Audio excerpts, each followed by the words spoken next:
Okay, minimum falling path sum. सो इसमें हमको सम बताना है फॉलिंग पाथ का, ठीक है। सो कौन से पाथ की हम बात कर रहे हैं? आप फर्स्ट रो में से किसी भी एलिमेंट से फॉल करना स्टार्ट कर सकते हो और लास्ट रो पे आपको पहुंचना है ना। आप कैसे कैसे मूव कर सकते हो? अगर आप सपोज करो i jth इंडेक्स पे हो, सो आप 3 डायरेक्शन में नीचे जा सकते हो। एक तो जा सकते हो i+1 j, i+1 तो रहेगा ही, j+1 and i+1 j-1। So in 3 directions में आप जा सकते हो, ठीक है। सो आप यहां से स्टार्ट करके 3 डायरेक्शन में जा सकते हो। आप चाहो तो यहां से स्टार्ट करके 3 डायरेक्शंस में जा सकते हो, चाहो तो यहां से स्टार्ट करके 3 डायरेक्शंस में जा सकते हो। फिर यही चीज आपको यहां फॉलो करनी है और आपको यहां पे पहुंचना है किसी भी तरीके से। सो जितने भी तरीके डिफरेंट आएंगे, उनमें से जो तरीका मिनिमम सम दे रहा होगा आपका, वही आपका आंसर है। सुना सा क्वेश्चन लग रहा है, करा सा क्वेश्चन लग रहा है जी, बिल्कुल लग रहा है, क्योंकि हमने कर रखे हैं ऐसे सिंपल क्वेश्चन। ये प्रॉब्लम पता है कौन सी वाली है?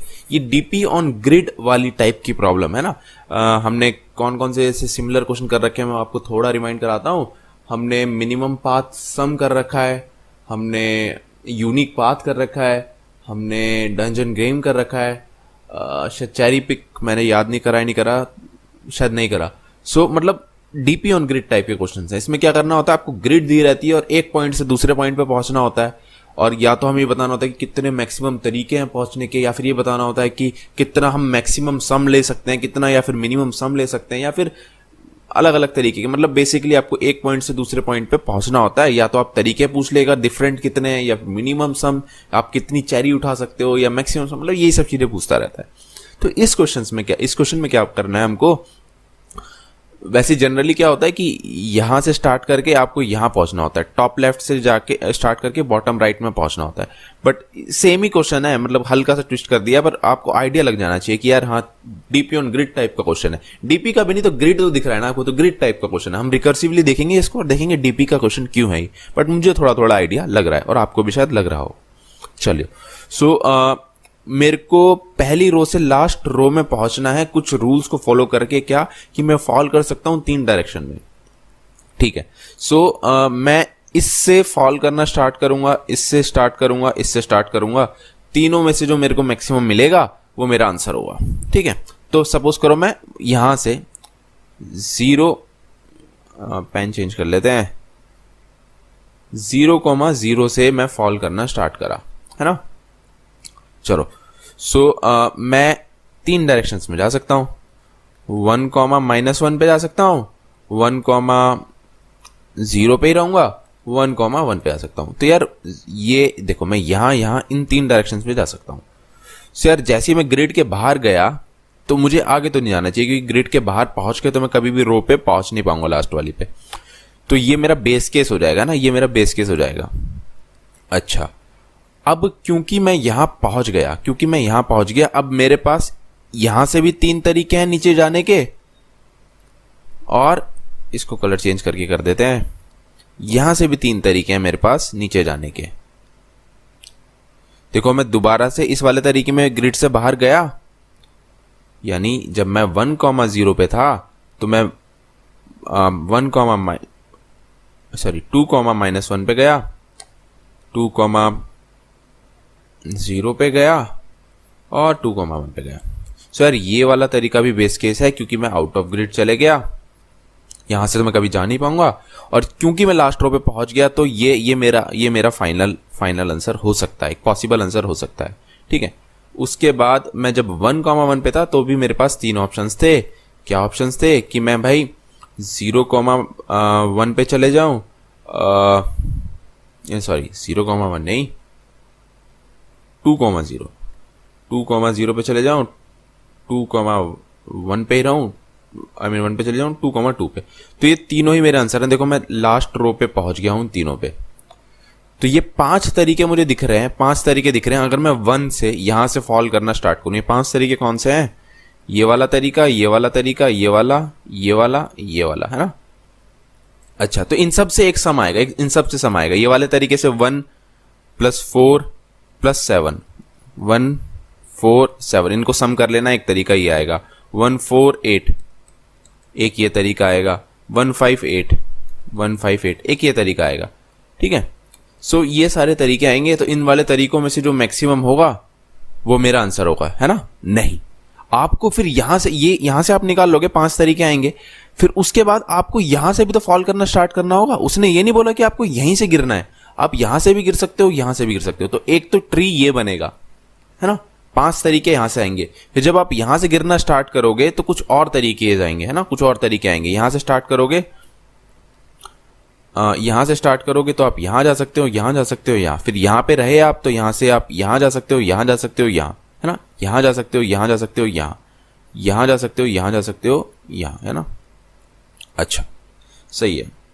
सो ये भी आउट ऑफ ग्रिड चले जाएगा। तो इससे भी काफी तरीके आ जाएंगे। तो येलो वाले तरीके आप देख लोगे। फिर उसके बाद अगर आप यहां से गिरना स्टार्ट करोगे तो यहां से भी आपको कुछ तरीके मिलेंगे गिरने के, है ना?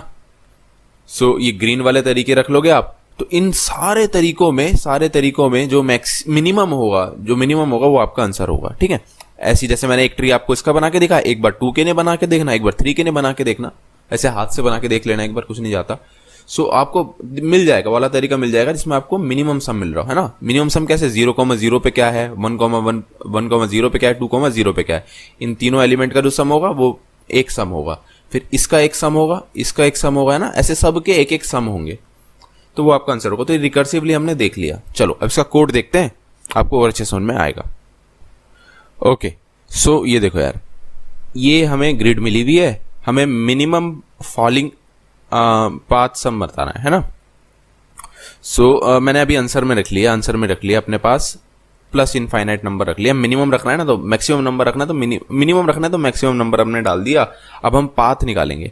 तो हम कितनी बार अपने फंक्शन को कॉल करेंगे, जितने यहां से भी गिर के देखेंगे, एक बार यहां से भी गिर के देखेंगे और यहां से भी गिर के देखेंगे। ठीक है, सो जितने भी कॉलम है उतनी बार हम गिर के देखेंगे। 3 कॉलम है, 3 बार गिर के देखेंगे यहां से। सो कॉलम नंबर और 0th रो से हमें गिरना है और लास्ट रो पे हमें पहुंचना है ना?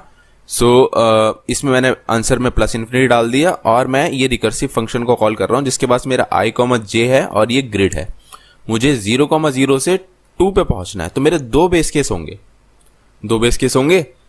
एक तो ये बेस केस होगा कि मैं ग्रिड के बाहर निकल जाऊं, है ना? मैं गिरता गिरता ग्रिड के बाहर निकल गया तो मुझे आगे नहीं ढूंढना। ठीक है, तो इस केस में तो मैं प्लस इन्फिनिटी रिटर्न कर दूंगा। क्यों प्लस इन्फिनिटी रिटर्न कर दूंगा? क्योंकि भाई ये वाला तरीका मुझे इग्नोर करना था। ये वाला तरीका मैं कैसे इग्नोर कर पाऊंगा? मैं तीनों तरीकों से मिनिमम आंसर फाइंड कर रहा हूं। जब मुझे एक तरीके से मैक्सिमम इन्फिनिटी मिलेगा तो उसे ऑब्वियसली मैं इग्नोर कर दूंगा। सो यही काम कर रहे होते हैं हम, हमेशा यही काम कर रहे होते हैं। मिनिमम पाथ सम में भी, मिनिमम पाथ सम वाला क्वेश्चन था उसमें भी हर जगह यही काम कर रहे होते हैं ना? तो जब आपको मिनिमम निकालना हो तो आप प्लस इन्फिनिटी रिटर्न कर दो, जब मैक्सिमम निकालना हो तो माइनस इन्फिनिटी रिटर्न कर दो।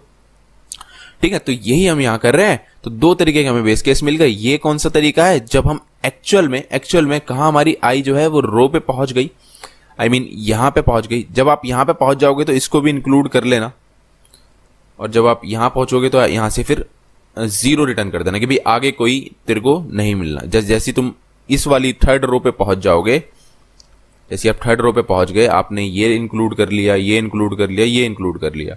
अब उसके बाद अगर आप 3rd रो पे पहुंच रहे हो, किसी भी तरह से पहुंच रहे हो, तो इसका मतलब आप 2nd रो से तो होके आए हो, तो आप 0 रिटर्न कर दो, भाई आगे मत कर, तू पहुंच चुका है अच्छे से। ठीक है, वरना आपका j 0 हो रहा है या j कॉलम हो रहा है, आप यहां पे इससे पहले ही कॉलम से बाहर जा रहे हो, 0 से छोटा हो रहा है आपका कॉलम या नंबर ऑफ कॉलम से ज्यादा हो रहा है, तो आप प्लस इन्फिनिटी रिटर्न करोगे। ठीक है, समझ रहे हो ना? जब आप यहां पे पहुंचने के बाद दोबारा अपने फंक्शन को कॉल करोगे तो आप 3rd रो में पहुंच चुके होगे। तो 3rd रो पे पहुंचने का मतलब है आप 2nd रो से होते हुए आ रहे हो, तो यहां से आप 0 0 0 रिटर्न कर दो। बट अगर आप 3rd रो पे पहुंचने से पहले ही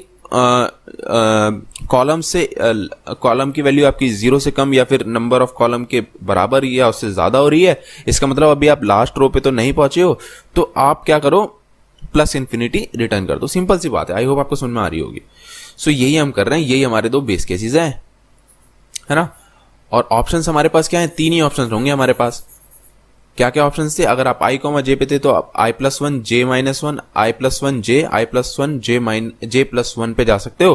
तो यही वो तीन ऑप्शंस है, और इन तीनों ऑप्शंस का जो मिनिमम होगा वही हमारा आंसर होगा, प्लस हम जो i और j इंडेक्स पे जो वैल्यू पड़ी है उसको अपने आंसर में डालते जाएंगे। ठीक है, ऐसा काम कर रहे हैं। देखो 0,0 पे क्या पड़ी है 1, ठीक है, फिर अब इनसे जो सम आएगा, इससे जो सम आएगा, इससे जो सम आएगा उसका मिनिमम, तो इससे तो प्लस इन्फिनिटी आ रहा है, फिर इससे जो सम आएगा, इससे जो सम आएगा, यहाँ पे 1,0 पे 4 रखी हुई है, तो इससे जो सम आएगा, मतलब ऐसे करके रिकर्सिवली मांगे जाएंगे क्या सम आएगा। ठीक है, और फाइनली उसको इसमें ऐड करके हमें पाथ का सम मिल जाएगा, मिनिमम सम मिल जाएगा, क्योंकि हम मिनिमम ले रहे हैं तीनों ऑप्शन से। ठीक है, तो ये तो उसका सिंपल सा रिकर्सिव सॉल्यूशन था, रिकर्सिव कोड था आई मीन।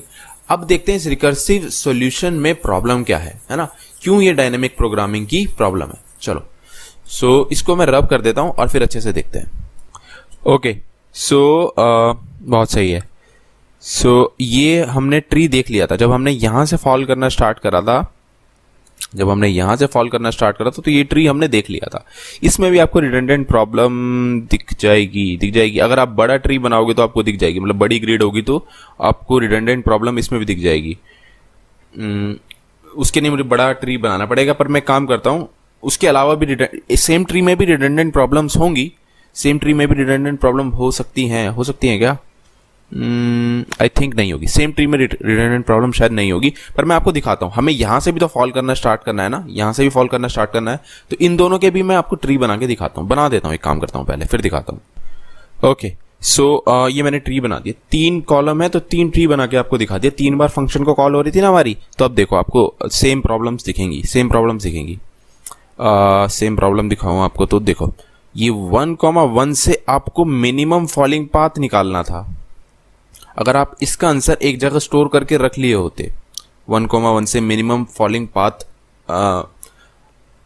सम आपने एक जगह रख लिया होता, उस फंक्शन को एक बार कॉल करा, यहां से आपका एक आंसर आया, आपने एक जगह रख लिया होता, i, j आप पास कर रहे हो तो ग्रिड पास कर रहे होते, तो आपको ये वाली प्रॉब्लम सॉल्व करने की दोबारा जरूरत नहीं पड़ती। आपको ये वाली प्रॉब्लम देखो दोबारा यहां पे पूछी, नहीं सॉल्व करने की जरूरत पड़ती, क्योंकि आपने इसका आंसर एक जगह रख लिया होता, आप यहीं से रिटर्न मार जाते, है ना। और है क्या सेम प्रॉब्लम, देखो 1,0 ये आपने अगर एक जगह सॉल्व करके रख ली होती तो नहीं मिलती, दोबारा सॉल्व करने की जरूरत नहीं पड़ती। 1,2 यहां पे अगर आपने एक जगह स्टोर करके रख ली होती तो यहां पे देखो दोबारा, मतलब बहुत सारी रिडंडेंट प्रॉब्लम्स है। सो इसको हम मेमोराइज कर सकते हैं, मैं हैश मैप से करके दिखाता हूं, आप 2D अरे से भी कर सकते हो, है ना, 2D DP अरे बना के कर सकते हो। तो आपको आई होप समझ में आ गया होगा कि डायनेमिक प्रोग्रामिंग की प्रॉब्लम कैसे एक्सपोनेंशियल टाइम कॉम्प्लेक्सिटी हो जाएगी, इसे लीनियर में लीनियर में ही लेके आना एक तरह से, ग्रिड वाली है तो। सो ठीक है, चलो तो इसका कोड देखते हैं फटाफट से। बेसिकली कोड देखने से पहले मैं आपको बता दूं, जैसे हम वेरी क्या कर रहा था, i और j row and column vary कर रहे थे। अगर आप चाहो तो जितनी रो है और उतनी कॉलम है उतनी साइज का डीपी अरे बना लो, और डीपी ऑफ i j में एक प्रॉब्लम का आंसर सॉल्व करके रख लो, अगर दोबारा पूछी जाए तो वहीं से रिटर्न कर दो, ठीक है। या फिर जब मैं हैश मैप से ऑप्टिमाइज करता हूं तो क्या कराता हूं, मैं की बना लेता हूं i प्लस यहां पे कोई स्ट्रिंग कॉन्केटिनेट कर देता हूं प्लस जे, तो एक आई जे के करस्पॉन्डिंग यूनिक की बन जाती है। तो इस की के करस्पॉन्डिंग जो आंसर है वो मैं एक वैल्यू में स्टोर करके रख लेता हूं अपने हैश मैप में, है ना। सो अगर दोबारा मुझसे पूछी जाती है तो इस की के करस्पॉन्डिंग जो वैल्यू है वो मैं रिटर्न कर जाता हूं, एल्स मैं उसको रिकर्सिवली फाइंड करता हूं। तो मैं ये वाले तरीके से आपको मेमोराइज करके ऑप्टिमाइज करके अपना सॉल्यूशन दिखाता हूं। चलो ओके, सो ये रहा सिंपल सा कोड, वही सब कोड है, बस मैंने क्या कर लिया, यहाँ पे एक हैश मैप ले लिया स्ट्रिंग और इंटीजर टाइप का। स्ट्रिंग में मैं वो यूनिक की बनाऊंगा और इंटीजर में उसकी वैल्यू रखूंगा, पाथ का सम रखूंगा, ठीक है। चलो तो वही हम कॉल लगा रहे हैं अपने आंसर को, हर कॉलम में जाके हर एक कॉलम के लिए डिफरेंट कॉल लगा रहे हैं और आंसर लाके रख रहे हैं अपने पास, और ये हैश मैप हमने और पास कर दिया इसमें, ठीक है। चलो तो अब मैं क्या कर रहा हूँ, एक स्पेशल की बना रहा हूँ, एक यूनिक की बना रहा हूँ। आई जे हमारे वेरी कर रहे हैं तो आई जे के करस्पॉन्डिंग एक यूनिक की बना रहा हूँ, यहाँ बीच में कोई भी आप स्ट्रिंग डाल सकते हो, है ना, कॉन्केटिनेट कर सकते हो उससे, बस एक एम्प्टी स्ट्रिंग मत डालना यहाँ पे, है ना। अच्छा सो अगर इस की करस्पॉन्डिंग मेरे पास हैश मैप में पहले से एंट्री हुई हुई है, इसका मतलब मैं इस प्रॉब्लम में पहले से आया हुआ हूं, तो फिर जो उसके साथ जो उसकी वैल्यू है मैं वही रिटर्न कर दूंगा, आगे मुझे सॉल्व करने की जरूरत नहीं है।